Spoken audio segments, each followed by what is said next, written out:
Hello, everybody, and welcome to the Arkansas Weather Blog. We are your ticket to big weather events. A lot of stuff to go over. We have very warm temperatures. I got a lot of data to go over, and a lot of these maps, by the way, coming from weatherbell.com, including this one here. This is the GFS, and this is just I've been talking about this, that there is going to be a major but brief warm up, and I think we're going to challenge daily record highs, which are near 80 degrees. But I think it's more likely low to mid 70s. That's if we don't have any low clouds that will block out the sun. So that's the one thing that could go wrong with getting to the potential temperature. But anyway, I just wanted to show you, this is day 0 through 5. So from now through day 5, temperature anomalies in degrees Celsius. You see the scale here. So, for the next few days, you're talking about temperatures that are going to be 5 degrees Celsius above the average. And this is setting the stage for a major storm that's going to roll out of the western United States. And with that type of warmth and increasing humidity, moisture, you're going to end up with the possibility for some severe weather. Now, this is not coming together for Arkansas to be major, but it could still be significant. The timing of this could still change. And this is what I want to show you. This is at what we call 6Z. So this is midnight on Tuesday. The surface low is out here. And all of this is instability. This is convective available potential energy, and this is basically instability getting drawn up from the Gulf of Mexico, and it's significant over Arkansas. If this was coming in during more peak heating of the day, I would have more concern. Nevertheless, this does have the threat for strong to severe thunderstorms over it. And this is, again, late Monday and into early Tuesday morning, and the Storm Prediction Center has already identified in a severe weather outlook that because of this, later on Monday, there is that chance for 15% chance for severe thunderstorms 25 miles within a given point. A 15% chance within 25 miles of a given point. That's not all that big, but it's there. And when we talk about severe weather, we're talking about winds 58 miles per hour or greater. We're talking about hail 1 inch in diameter or greater, and you can't rule out a tornado with that. I think the bigger potential is the next day, Tuesday, over a larger area from the Ohio River Valley down into Mississippi and Alabama. I think this is going to, again, this all depends on the timing of this system. But right now, I'm recording this Thursday, January 28th. This is what it's looking like. I think that while we have the potential here, there's an even greater potential just east of Arkansas. So here's the weather map late Tuesday, and this is where the severe weather threat is going to be located. Blizzard conditions along the north side of the track from Kansas, Nebraska, Iowa on up into Minnesota, and then we get dry slotted. So that means the precipitation cuts off and the cold air is waiting in the wings, so it still may be quite mild until that cold air starts to wrap around that system. But once that cold air does wrap around, this is on Wednesday morning, February the 3rd, there could be some very light snow across northwestern Arkansas and turning much colder.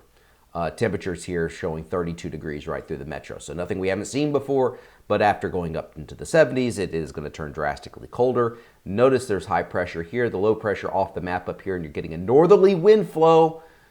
So the winds are coming off of this, a big snowpack towards the north. This is the GFS. This is not going to verify exactly, but what I want you to show you is that there's going to be quite a bit of snowpack from eastern Colorado, new, fresh snowpack from eastern Colorado through Nebraska, Kansas, Iowa, on up into Wisconsin. So the air's coming off of that. Notice it even has a little bit of light accumulation for northwest Arkansas. That's what it's seeing for there for Wednesday morning. Not that big of a deal. The Arctic Oscillation, by the way, let me go back to this. When the air comes off that snowpack, what it's doing is it's keeping the air from modifying, and the computer models aren't going to handle the temperatures all that great. So you can shave off a few degrees off of those high temperatures probably later next week. But so that's just showing that when the air comes off that snowpack, it refrigerates it a little bit longer. And that might be the best way to put it. All right, now on to the Arctic Oscillation Index. Whoops. There we go. Now on to the Arctic Oscillation Index. Let me explain this again, if I can. That's neutral. The zero line through time, January 19th. Through February 11th here. The blue line is its verification. It's the cold January we've had. Now it's going into the positive. You see that? That correlates well with the warmer weather, right? When the Arctic Oscillation is in the positive, usually that means the storm track lifts towards the north. When it goes negative, the storm track goes to the south. And it all has to do with the buildup of pressures or not across the northern latitudes. So up to the Arctic region. So anyway, it goes up towards positive and then starts to come back towards, and it goes it goes into the negative, but not like it did in January, but it does go into the negative. So we're getting this warm spell, and it does look like we are going to go into a colder weather pattern, and that's backed up, of course, as you would expect. According to the ensemble, this is GFS, 2-meter temperature anomalies in degrees Celsius. Remember I showed you the 0 to 5? Let me show you. That's the 0 to 5 day. Warm, warm, warm, warm. Not warm, warm, warm, warm, but mild. And then you go from 0 to 5 to 5 to 10 days. So that storm really does mean the demarcation between the warm weather and the colder weather. And as I've been telling you, the transition back to some colder temperatures. So you see the degrees in degrees Celsius, the anomalies. It gets colder. Here, 1, 2, 3 degrees, much colder, and that has to do with the increased snow cover across the northern plains. But then you look at the anomalies days 10 through 15, you're still talking about up to 3 degrees Celsius below the averages. And just for fun, I'll show you the Canadian. This is at 850 millibars, about 5,000 feet. Love to look at this to see where the cold air advection, the warm air advections are occurring. This is at 168 hours. This is the mean temperature anomalies in degrees Celsius. You see, again, this is Thursday, February the 3rd. You see how cold it is in the wake of the storm system. But look at this, even further down the road. How about the 10th of February? Look how cold it's got it over the central and eastern United States. Notice how Alaska and western Canada, the anomalies above, that correlates very well, folks. That's whenever you see Alaska and western Canada get mild, usually that cold air goes somewhere and it's towards the south. Now, will this happen? That's the big question. Will we be getting milk and bread?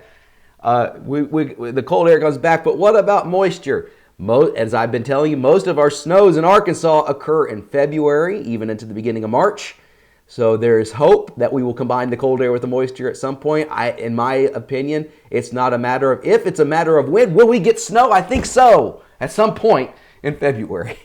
That's very general. That's like saying it's going to snow somewhere from eastern Colorado to the East Coast between February 1st and March 1st. Well, that's not a forecast, folks. That's just logic. It just happens every year. So anyway, it's not a matter of if, it's a matter of when, I think. And I do think that at some point we're going to see snow. Just be patient. I told you all that from November to December. It'll happen. So anyway, thank you very much for coming to the Arkansas Weather Blog. We are your ticket to big weather events.